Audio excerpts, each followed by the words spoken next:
最近咧都非常流行呢一個韓國嘅抹茶醬喎，咁好多網友咧睇到之後都踢我去睇啦。其實我喺上一次去濟州參觀 Osoro 嘅時候咧都睇到嘅，不過咧就覺得好重冇買返嚟啦。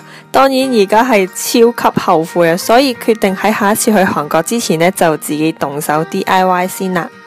首先呢，就將牛奶 A 倒入去個鍋嗰度呢，加熱到微暖，即係好似體溫咁上下暖啦。之後再混合埋抹茶粉。如果想再濃一啲嘅話呢，就自己加多啲粉。通常呢，呢一個步驟都係唔可以完全攪勻晒冇晒粉粒噶。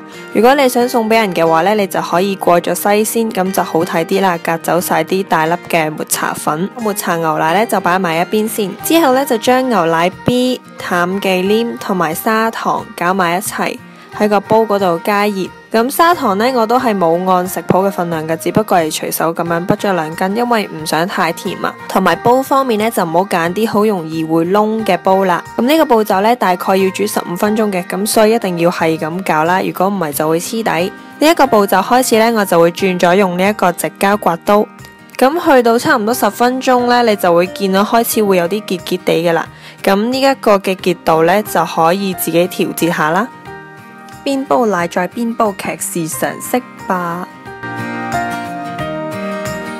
咁你覺得呢差唔多結嘅話呢，就可以熄火噶啦。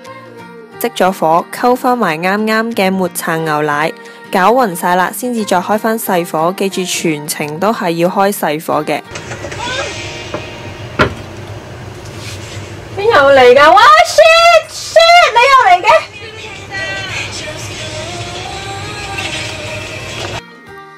之後再開細火煮翻滾佢呢就 OK 噶啦。咁就將一啲抹茶牛奶醬倒落你想要嘅器皿嗰度啦。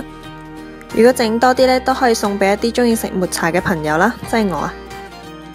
咁呢啲 DIY 冇加防腐劑嘅話呢，就擺幾日好啦，放喺雪櫃，中意嘅時候呢，先至拎出嚟搽喺熱辣辣嘅多士上面呢，係超級好味噶。中意嘅話呢，就一定要試下整啦，同埋 share 埋俾身邊中意食抹茶嘅朋友啊！